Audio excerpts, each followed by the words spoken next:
નમસ્કાર દર્શક મિત્રો, હું આપની સાથે છું રાખી અંજારિયા। સ્વાગત છે આપનું કચ્છ ટીવી ન્યૂઝમાં। તો દર્શક મિત્રો, જોઈએ આજના સમાચારો વિસ્તારથી। કચ્છમાં અકસ્માત અને આપઘાતના કેસોમાં સતત ઉછાળો આવી રહ્યો છે। તે વચ્ચે મુન્દ્રા પોર્ટ રોડ પર TGR હોટલની સામે રસ્તો ક્રોસ કરતી વખતે અકસ્માત નડતા આધેડનું મોત થયું હતું। ફરિયાદી ખેડા જિલ્લાના ઈશ્વરભાઈ પરમારના જણાવ્યા પ્રમાણે તેમના પિતા રહીજીભાઈ રસ્તો ક્રોસ કરતા હતા ત્યારે કોઈ અજાણ્યા વાહનના ચાલકે પૂરી ઝડપે આવી ટક્કર મારતા ગંભીર ઇજાઓ થવાના કારણે મોત થયું હતું, જેથી મુન્દ્રા પોલીસમાં ગુનો દાખલ કરાયો છે। તો ભચાઉ તાલુકાના નાની ચિરઈ ખાતે આવેલ આકાશ ઇન્ડસ્ટ્રીઝ કંપની ખાતે રહેતા યુવાને આપઘાત કર્યો હતો। મૂળ મધ્યપ્રદેશના ગોપીચંદ્ર કોલ નામના યુવાને કોઈ અગમ્ય કારણોસર પંખાના હુંકમાં સાડી વડે ફાંસો ખાઈ મોતને વહાલું કર્યું હતું। આ તરફ ગડપાદરના સહારાનગરમાં રહેતા 27 વર્ષીય મહેંદી એ હસન મોહમ્મદ બિન અંસારી નામના યુવાને ફાંસો ખાઈ જીવાદોરી ટૂંકાવી હતી। પોલીસે આગળની તપાસ હાથ ધરી છે। કચ્છમાં સોનાના નામે ઠગાઈના બનાવો બની રહ્યા છે ત્યારે રાજસ્થાનના જોધપુરમાં રહેતા સોના ચાંદીના વેપારી સાથે ઠગાઈ થઈ હતી। વેપારીને બજાર ભાવ કરતા 15% ઓછા ભાવે સસ્તામાં સોનું આપવાનું કહી ઠગાઈ કરવામાં આવી હતી। 81,18,000ની ઠગાઈ કરવામાં આવી હતી, જે અંગે ભુજ એ ડિવિઝન પોલીસમાં ગુનો દાખલ કરવામાં આવ્યો હતો। આ બનાવમાં LCBએ ખારસરા ગ્રાઉન્ડ પાસેથી નવાબ હયાત કકલ અને ઇકબાલ ઉર્ફે અકીમામદ ચૌહાણે ઝડપી લીધા હતા। ઝડપાયેલ આરોપીઓ ગુનાહિત ઇતિહાસ ધરાવે છે। આ બનાવમાં હજુ ઇકબાલ ઉર્ફે મચ્છર કાસમ જત અને ઇમ્તિયાઝ ઇબ્રાહિમ જત ફરાર છે। આદિપુરના સાતવાડી વિસ્તારમાં રહેતા વૃદ્ધને ડિજિટલ અરેસ્ટ કરી 4,30,000 પડાવી લેવામાં આવ્યા હતા। મળતી વિગતો મુજબ ફરિયાદી આદિપુરમાં રહેતા 83 વર્ષીય દુર્ગાશંકર શર્માના જણાવ્યા પ્રમાણે તેમને વોટ્સએપ નંબર પર વિડીયો કોલ આવ્યો હતો, જેમાં પુરુષ વ્યક્તિએ પોતાનો પરિચય વિનયકુમાર ચોબે અને પોતે મુંબઈ પોલીસમાં હોવાનું જણાવ્યું હતું। તમારા આધાર કાર્ડનો કોઈ મની લોન્ડરિંગના કેસમાં ઉપયોગ કર્યાનું જણાવ્યું હતું। સુપ્રીમ કોર્ટનું એરેસ્ટ વોરંટ હોવાનું કહ્યું હતું। બાદમાં મોબાઈલ નંબરથી એક મહિલાએ વિડીયો કોલ કર્યો હતો, જેમાં પોતાનું નામ નવજોત સિમી અને પોતે ઇન્વેસ્ટિગેશન વિભાગની ઓફિસર હોવાનું કહ્યું હતું। એરેસ્ટ વોરંટ થોડા સમય માટે ઠેલાવવું હોય તો સુપ્રીમ કોર્ટની વાત કરીશ તેમ જણાવ્યું હતું અને અલગ અલગ ડોક્યુમેન્ટ મોકલાવી વિડીયો કોલ કરી સિક્યુરિટી માટે 15 લાખ ભરવા પડશે તેમ કહ્યું હતું। ફરિયાદીએ રૂપિયા ભરવાની ના પાડતા એરેસ્ટ કહેવાનું કહી 4,30,000 ભરવા કહ્યું હતું। તપાસ પૂરી થયા બાદ આ રૂપિયા પાછા મળી જશે તેમ જણાવ્યું હતું। આદિપુરની SBI બેંકમાંથી રૂપિયા મોકલવામાં આવ્યા હતા, જે બાદ આરોપીઓએ ફોન રિસીવ કર્યો નથી। ફરિયાદી સાથે ઠગાઈ કરવામાં આવતા ગુનો દાખલ કરવામાં આવ્યો હતો। સરહદી કચ્છ જિલ્લામાં સતત બીજા દિવસે ભૂકંપનો આંચકો નોંધાયો હતો। મધરાત્રે 1:30 વાગ્યાના અરસામાં પૂર્વ કચ્છના રાપર પંથકમાં ભૂગર્ભીય હલચલ નોંધાઈ હતી। ગાંધીનગર સ્થિત ઇન્સ્ટિટ્યૂટ ઓફ સિસ્મોલોજીકલ રિસર્ચ સેન્ટરથી પ્રાપ્ત માહિતી અનુસાર મધરાત્રિએ 1:47 કલાકે રાપરથી 19 કિલોમીટર પશ્ચિમ દક્ષિણ દિશાએ ભૂકંપ આવ્યો હતો। રિક્ટર સ્કેલ પર આંચકાની તીવ્રતા 2.6 મેગ્નિટ્યુડ અંકિત થઈ હતી। જમીનથી 20.5 કિલોમીટરની ઊંડાઈએથી અનુભવાયેલા કંપનનું કેન્દ્રબિંદુ કુડાજામ પર રામવાવ સમીપે નોંધાયું હતું। આ પૂર્વ આગલી મધ્યરાત્રિએ પશ્ચિમ કચ્છના ખાવડાથી આંતરરાષ્ટ્રીય સરહદ નજીક 3.3ની તીવ્રતાનો આંચકો નોંધાયો હતો। અત્રે નોંધનીય છે કે ભૂકંપ સંભવિત ઝોન 6માં સમાવિષ્ટ થયેલા સરહદી કચ્છમાં અનેક સક્રિય ફોલ્ટ લાઇન આવેલ હોવાથી ભૂકંપના નાના મોટા આંચકાઓ સમયાંતરે આવતા રહે છે। ખાસ કરીને શિયાળાની ઠંડકમાં પેટાળમાંથી મોટા પ્રમાણમાં ઉર્જાનું વિસર્જન થતું હોવાથી આ સિઝનમાં આંચકાઓનું પ્રમાણ વધારે રહેતું હોય છે। કચ્છ જિલ્લામાં ઠારનો પ્રભાવ યથાવત રહ્યો છે। રાજ્યના શીત મથક તરીકે નલિયા 11.6 ડિગ્રી સાથે મોખરાના સ્થાને યથાવત રહ્યું છે। જિલ્લા મથક ભુજમાં 14.6 અને કંડલાનું 17 ડિગ્રી લઘુત્તમ તાપમાન નોંધાયું હતું। છેલ્લા થોડા દિવસોથી જિલ્લામાં તાપમાનમાં વધઘટનો દોર આજે પણ યથાવત રહ્યો હતો।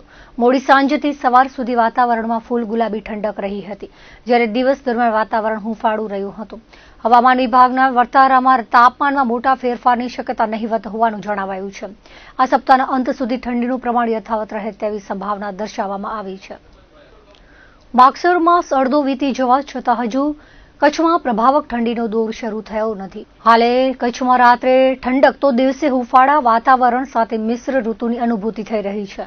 સામાન્ય રીતે નવેમ્બર માસના અંતથી કચ્છમાં કાતિલ ઠંડીનો દોર શરૂ થઈ જાય છે, જ્યારે ડિસેમ્બર મહિનામાં હાડ થીજવતી ઠંડી પડતી હોય છે। પરંતુ આ વર્ષે દિવાળીના તહેવારો આસપાસ થયેલા કમોસમી વરસાદથી ઋતુચક્ર અસ્તવ્યસ્ત થયું છે।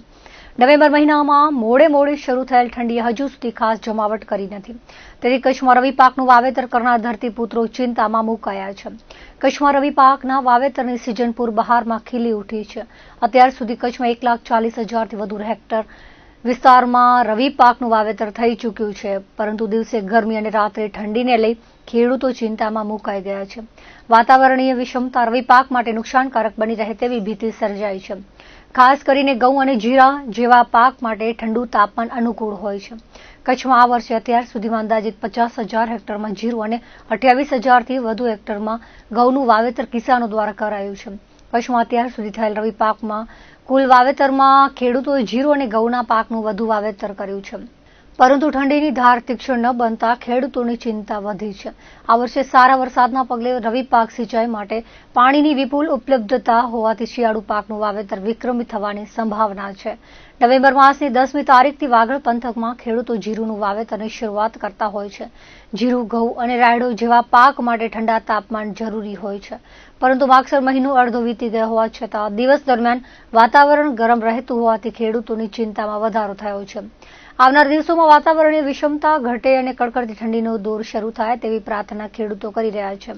માફકસર ઠંડી રવિ પાક માટે જરૂરી હોવાથી મહત્તમ અને લઘુત્તમ તાપમાનમાં અંતર ઘટે તેવી આશા કચ્છના કિસાનો રાખી રહ્યા છે. વિનાશક ભૂકંપ બાદ કચ્છના પાટનગર ભુજ શહેરના ચોતરફો વિકાસ થયો છે. 55 કિલોમીટર સુધીના ઘેરાવામાં વિસ્તરેલું ભુજ શહેર હવે મહાનગર બનવા થનગની રહ્યું છે. છેલ્લા અઢી દાયકામાં થયેલા વિકાસની સાથે ભુજની ઐતિહાસિક ધરોહર સમાન જળ વ્યવસ્થાની ઘોર ખોદી નાખવામાં આવી છે. તળાવોનું શહેર ગણાતા ભુજમાં હવે જૂજ જળ સ્થાનો બચ્યા છે. તેમના અસ્તિત્વ પર પણ હવે જોખમ મંડરાઈ રહ્યું છે. વિકાસની આંધળી દોટમાં પરંપરાગત જળ સંગ્રહ સ્થાનો અને કુદરતી પાણીના માર્ગ અવરોધાયા છે. નગરપાલિકા સહિત જવાબદાર તંત્રોની ઉદાસીનતાના પગલે પર્યાવરણને વ્યાપક નુકસાન પહોંચ્યું છે. ભુજમાં રાજાશાહી વખતના પાણીના કુદરતી વહેણો પર પાકા બાંધકામો ચણાઈ ગયા છે. નાલાઓ પર દબાણકારોએ પેચકદમી કરી દેતા પાણીનો કુદરતી માર્ગ અવરોધાયો છે. દબાણકારોના પાપે દર વર્ષે ચોમાસા વખતે ભુજના જુદા જુદા વિસ્તારોમાં જળભરાવની સમસ્યા ઊભી થાય છે. કેટલાક વિસ્તારોમાં દિવસો સુધી વરસાદી પાણી ભરાયેલા રહે છે. દર વર્ષે ચોમાસા પૂર્વે અને વરસાદ દરમિયાન નગરપાલિકા તંત્ર દ્વારા પાણીના કુદરતી વહેણને ખુલ્લા કરવાની મોટી વાતો કરવામાં આવે છે, પરંતુ નક્કર કાર્યવાહી થતી નથી તેવો આક્ષેપ વિપક્ષી નગર સેવકો પણ કરી રહ્યા છે. ભુજની તળેટીમાં સ્મૃતિવનનું નિર્માણ શરૂ થયું હતું. તે દિવસોમાં તળેટીમાં વસવાટ કરતા ગરીબ શ્રમજીવી પરિવારોને પ્રાકસર તળાવમાં ખસેડવામાં આવ્યા હતા. સાથે જ ભૂકંપ વખતેના કાટમાળને પણ તળાવમાં ખડકી દઈ તળાવનું પુરાણ કરી દેવાયું હતું. તળાવ પુરાઈ જતા દર વર્ષે ચોમાસામાં આસપાસના વિસ્તારો બેટમાં ફેરવાય છે. વિપક્ષી નગર સેવકોના જણાવ્યા અનુસાર આશાપુરા નગરમાં આવેલ તળાવ પણ તંત્રની લાપરવાહીનો ભોગ બન્યું છે. બ્રિજ પરથી પાણી રિટર્ન આવે છે, પરંતુ પાણીના નિકાલની કોઈ વ્યવસ્થા ગોઠવવામાં આવી નથી. કચ્છના સાંસદ, વહીવટી તંત્ર અને રેલવેના સત્તાધીશોને વારંવાર રજૂઆતો કરવામાં આવી છતાં કોઈ ઉકેલ આવ્યો નથી. પાણીના વહેણ પર થયેલા દબાણો દિન પ્રતિદિન વધી રહ્યા છે. જો તંત્ર દ્વારા લગામ કસવામાં નહીં આવે તો આવનાર વર્ષોમાં સામાન્ય વરસાદમાં જ ભુજમાં જળ હોનારત સર્જાઈ શકે છે.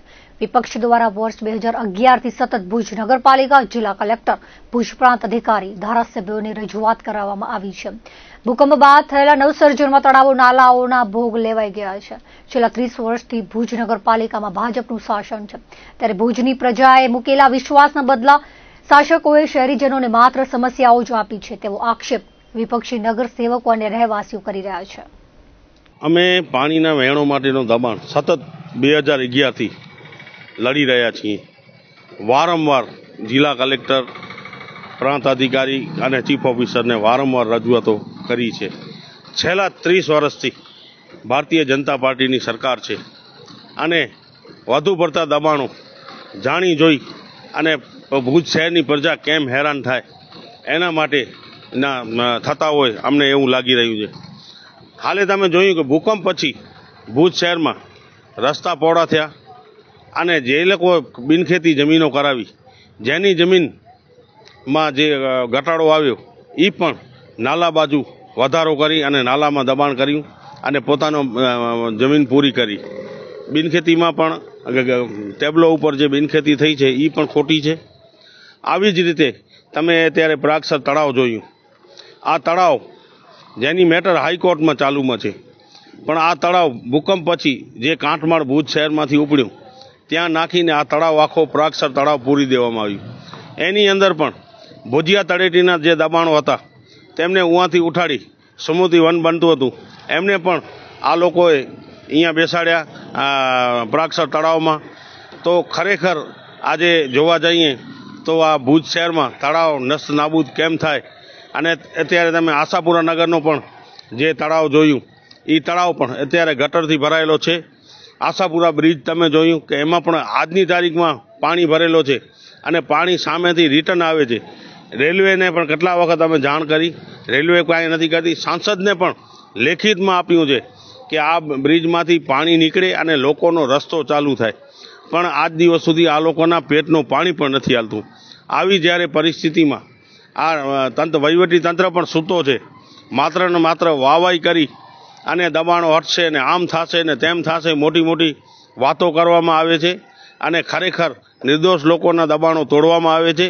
જે ખરેખર દબાણો પાણીના વહેણો ઉપર છે, જે તળાવ પૂરાઈ ગયા છે, એ ખોલવાની જરૂર છે, જેથી કરી ભુજ શહેરમાં ભવિષ્યમાં પણ પાણીનો સંગ્રહ થઈ શકે.